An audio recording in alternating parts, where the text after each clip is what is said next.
Alors bonjour aux 10 premières personnes qui nous rejoignent. On va attendre d'être un tout petit peu plus nombreux pour pouvoir commencer ce live.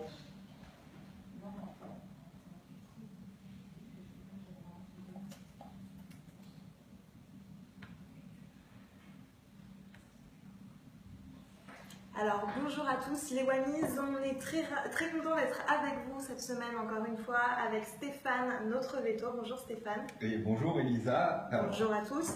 Alors comme chaque semaine, vous êtes là Stéphane pour répondre aux questions des internautes. Donc allez-y, vous pouvez dès maintenant pendant une demi-heure poser toutes vos questions. On les sélectionne et Stéphane y répondra en direct, que ce soit sur votre chat ou votre chien, comportement et santé. Surtout restez avec nous jusqu'à la fin de ce live, même si on a déjà répondu à votre question, parce qu'à la toute fin du live, on vous permettra de remporter un cadeau, et pas n'importe lequel, puisqu'il s'agit d'une Wamis Box, c'est-à-dire un coffret rempli de cadeaux pour votre chat ou votre chien. Il suffira de répondre à une toute petite question pour pouvoir tenter de remporter cette Wamis Box, donc restez bien avec nous. Alors sans plus attendre, on va tout de suite commencer par la première question, Stéphane. La première question, c'est une question d'Angélique. Bonjour, mon chien s'est échappé plusieurs fois, que puis-je faire pour qu'il ne fugue pas? Les problèmes Alors de avant que vous commenciez, j'en profite pour préciser que c'est pendant l'été que le plus d'animaux se perdent. C'est vraiment une période critique, donc c'est vraiment un sujet d'actualité. Et c'est normal parce qu'on a tendance à les laisser plus souvent dehors. En général, les fugues, ça vient effectivement d'un chien qui est dans le jardin et notamment pendant nos absences, mais ça peut aussi arriver quand on est là. L'occasion de quelqu'un qui passe devant et qui attirerait le chien, par exemple. Donc, pour gérer ça, il faut déjà voir effectivement qu'est-ce qui cause la fugue et dans quelle mesure on ne peut pas subvenir aux besoins du chien pour éviter qu'il ait envie de sortir de la maison.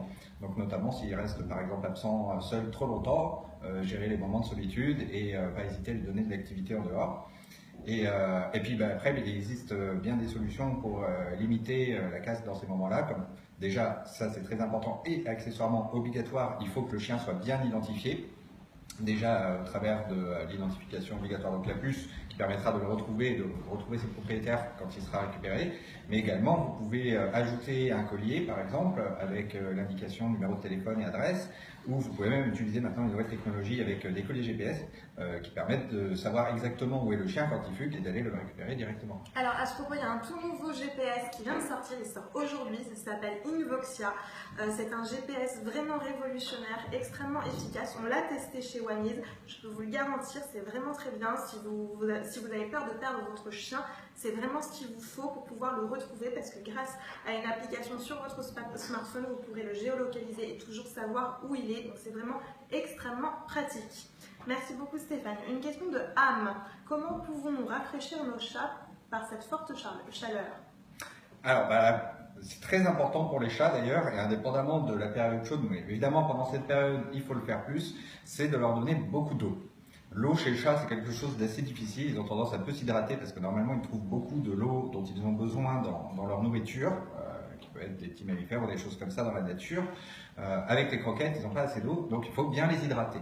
Disposer plusieurs gamelles sur l'environnement du chat, et notamment si c'est un chat qui va à l'extérieur, il ne faut pas hésiter à mettre des points d'eau à l'extérieur également, pour que le chat puisse se désaltérer, notamment quand il passe à l'extérieur et que vous ne pouvez pas forcément l'ouvrir, et notamment parce que c'est là aussi où il est exposé au soleil.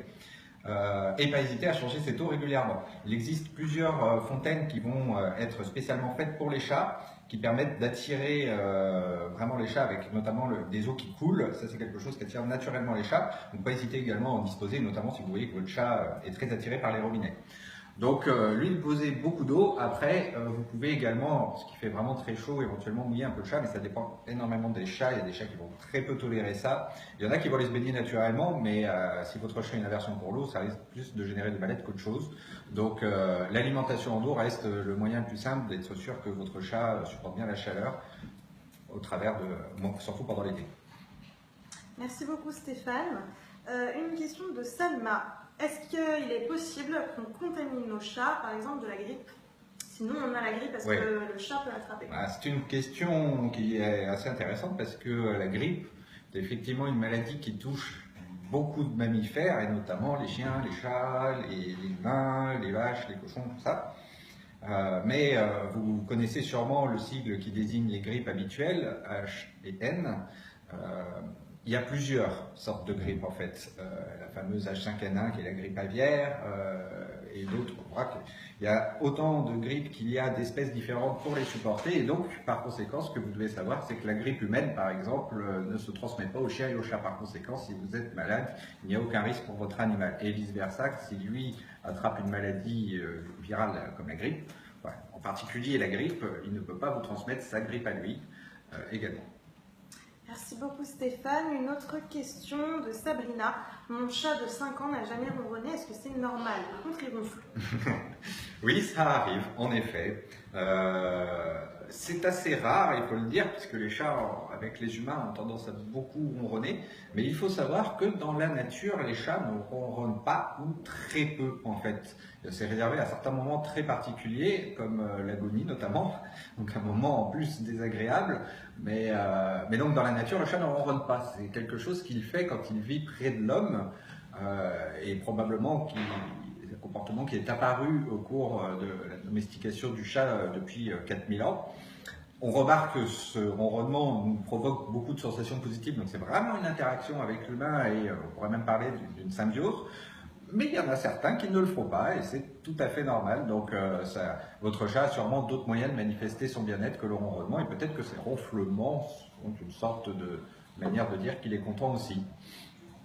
Merci beaucoup Stéphane. Une autre question de Géraldine. Géraldine, elle vient d'avoir une fille, on la félicite, toutes nos félicitations.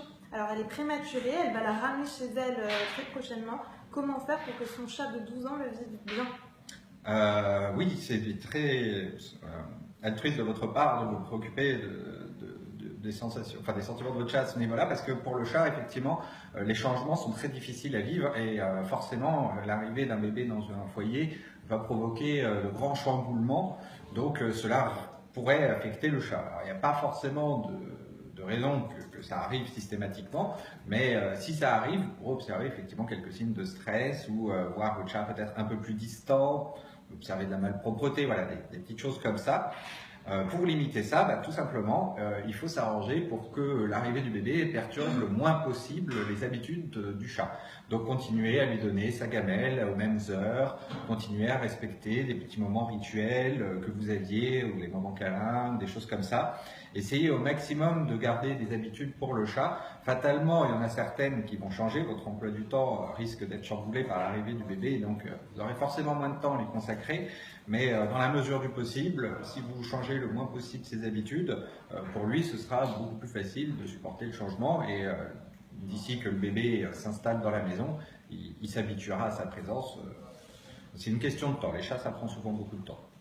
Merci Stéphane. Une question d'Alex. Mon chien mange à une vitesse éclair, il se gave, malgré gamelle anti-glouton. Il ne croque pas les croquettes, il les avale tout rond. De quoi cela peut-il venir et que faire? C'est très fréquent comme problème. Ouais, et ça tient effectivement au comportement naturel du chien dans l'alimentation. Il faut savoir que le chien est un animal de meute qui mange souvent des grosses proies, qui chasse en groupe. Mais quand du coup il s'alimente de cette façon, il n'est pas seul sur le repas et c'est un petit peu premier arrivé, premier servi. Donc le chien a effectivement le réflexe assez glouton qui consiste à avaler sa gamelle sans la mâcher. Ses dents ne sont pas faites pour, d'ailleurs, il a des dents qui sont faites pour déchirer. Il a ensuite un estomac très musculeux qui sert à faire le broyage. Et donc, par conséquent, c'est très fréquent que les chiens dévorent comme ça les gamelles. Et ça peut, des fois, dans certains cas, provoquer des régurgitations, des choses comme ça. Ce qu'il faut, effectivement, pour limiter ça, c'est les gamelles anti-glouton. Bien diviser et fragmenter les repas, tout simplement. Vous lui donnez en plusieurs morceaux la quantité qu'il est censé avaler, comme ça lui évite d'avoir à tout prendre d'un seul coup, effectivement. Mais ne vous formalisez pas autre mesure par rapport au fait que le chien glouton, c'est un comportement assez fréquent chez le chien parce que sensiblement naturel. Merci beaucoup Stéphane. Une question de Carélia. Un chat âgé de 13 ans est-il un chat vieux?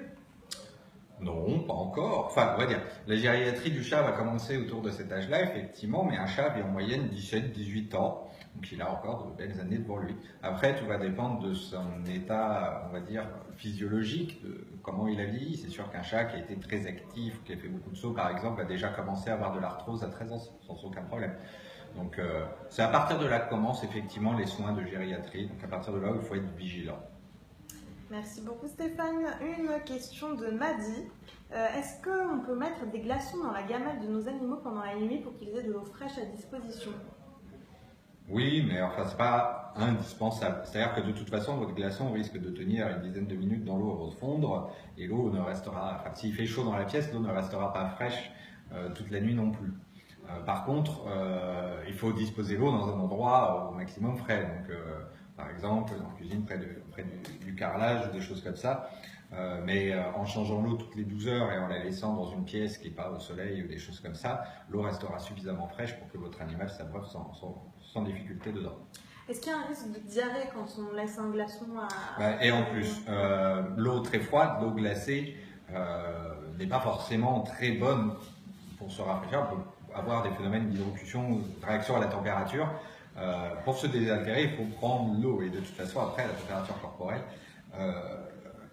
est supérieure. Donc, plus on se désaltère, plus ensuite on pourra se rafraîchir et éliminer de la chaleur. Mais pour le chien, il n'y a pas de nécessité à avoir une eau glacée pour se rafraîchir, notamment toute la nuit.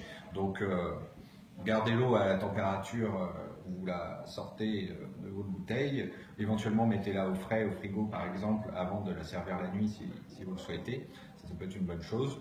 Pas nécessaire de mettre des glaçons dans la gamelle avant la nuit. Merci beaucoup Stéphane. Alors on a un tout petit souci technique qu'on nous signale, donc on va couper ce live et on va en recommencer un autre tout de suite. Donc restez bien avec nous, on revient dans une seconde.